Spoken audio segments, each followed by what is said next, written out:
Hi అండి, welcome to me Chinni's kitchen. నేను చేసిన వీడియోస్ మీకు నచ్చినట్లయితే లైక్ చేయండి, సబ్స్క్రైబ్ చేయండి, అలానే పక్కనున్న బెల్ ఐకాన్ క్లిక్ చేయడం మర్చిపోకండి. ఆల్ ఆప్షన్లో పెట్టుకుంటే నేను చేసే రెసిపీస్ అన్నీ మీ ఇంటికి ఫాస్ట్గా వచ్చేస్తాయి. వీడియోని లాస్ట్ వరకు స్కిప్ చేయకుండా చూసేయండి. ఇంక లేట్ చేయకుండా మన టాపిక్ స్టార్ట్ చేద్దాం రండి. ఈరోజు మన రెసిపీ ఏంటంటే ఎగ్ బిర్యానీ. ముందుగా మీకు ఎన్నైతే ఎగ్స్ కావాలో వాటిని కొంచెం సాల్ట్ యాడ్ చేసుకుని బాయిల్ చేసుకోండి. ఎగ్స్ ఇలా బాయిల్ అయిన తర్వాత పీల్ ఆఫ్ చేసేసుకొని ఒక ఫోర్క్తో కానీ లేదంటే ఒక నైఫ్తో కానీ ఇలా ఘాట్లు పెట్టుకోండి. ఇప్పుడు దీంట్లో ఒక స్పూన్ కారం, చిటికెడు పసుపు, తగినంత సాల్ట్, కొంచెం కసూరి మేతి, అలానే ఒక 4 to 5 డ్రాప్స్ ఆయిల్ వేసుకోండి. మీ దగ్గర కసూరి మేతి లేకపోతే స్కిప్ చేసేసుకోండి. ఇవన్నీ వేసి ఒకసారి బాగా మిక్స్ చేయండి. తర్వాత దీన్ని పక్కన పెట్టేసి ఇక్కడ నేను 1 కప్ రైస్ తీసుకున్నానండి. వీటిని ఒక 3 times వాష్ చేసుకుని వాటర్లో ఒక 20 minutes సోక్ చేసుకోండి. ఇప్పుడు స్టవ్ పైన ఒక కుక్కర్ పెట్టి ఆయిల్ వేసుకొని పక్కన పెట్టుకునే ఎగ్స్ వేసి వేయించండి.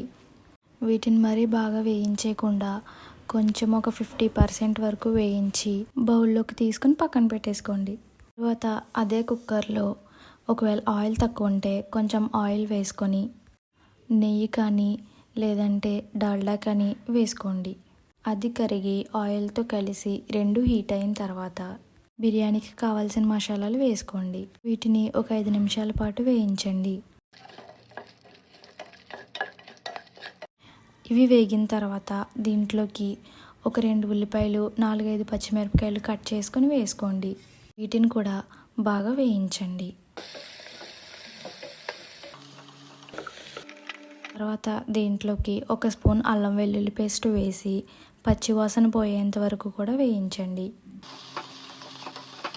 అవి వేగిన తర్వాత పెద్దదైతే 1, చిన్నదైతే 2 టమాటోలు కట్ చేసుకుని వేసుకొని బాగా వేయించండి. అవన్నీ ఇలా బాగా వేగిపోయిన తర్వాత దీంట్లోకి ఒక స్పూన్ కారం, తగినంత సాల్ట్, అలానే ఒక స్పూన్ బిర్యానీ మసాలా కూడా వేసుకొని 1 నిమిషం పాటు వేయించండి. తర్వాత దీంట్లోకి మనం వేయించి పక్కన పెట్టుకున్న ఎగ్స్ని వేసుకోండి. ఇవి వేసుకున్న తర్వాత ఒకసారి కలుపుకోండి. ఇప్పుడు దీంట్లోకి ఒక 1/2 కప్ వాటర్ వేయండి. ఇప్పుడు ఈ గ్రేవీని ఒక 5 నిమిషాల పాటు ఉడకనివ్వండి. గ్రేవీ ఇలా ఉడికిపోయిన తర్వాత ఒకసారి కలిపి ఆ ఎగ్స్ని ఒక బౌల్లోకి తీసేసుకోండి. ఎగ్స్ ఎందుకు తీసేసుకోమంటున్నానంటే మనం కుక్కర్ పెట్టిన తర్వాత ఆ విజిల్స్ వల్ల ఎగ్స్ రప్చర్ అయిపోయే ఛాన్స్ ఉంటుంది. అందుకనే ఎగ్స్ని తీసి పక్కన పెట్టేసుకోండి. ఇప్పుడు దీంట్లోకి కొంచెం కొత్తిమీర, అలానే నిమ్మరసం కూడా వేసుకోండి.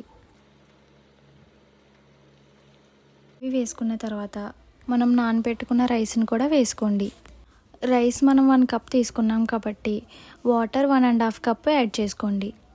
తర్వాత కుక్కర్ మూత పెట్టేసి 2 విజిల్స్ వచ్చేంత వరకు వెయిట్ చేయండి. 2 విజిల్స్ వచ్చిన తర్వాత స్టవ్ ఆఫ్ చేసేసి ప్రెషర్ పోయేంత వరకు ఉంచండి. తర్వాత దీంట్లోకి మనం పక్కన పెట్టుకున్న ఎగ్స్ని యాడ్ చేసేసుకుని సర్వ్ చేసేసుకోండి. అంతేనండి, చాలా ఈజీగా మన ఎగ్ బిర్యానీ రెడీ అయిపోయింది. మీరు కూడా మీ ఇంట్లో ట్రై చేసి ఎలా ఉందో నాకు కామెంట్లో చెప్పండి. Thank you friends.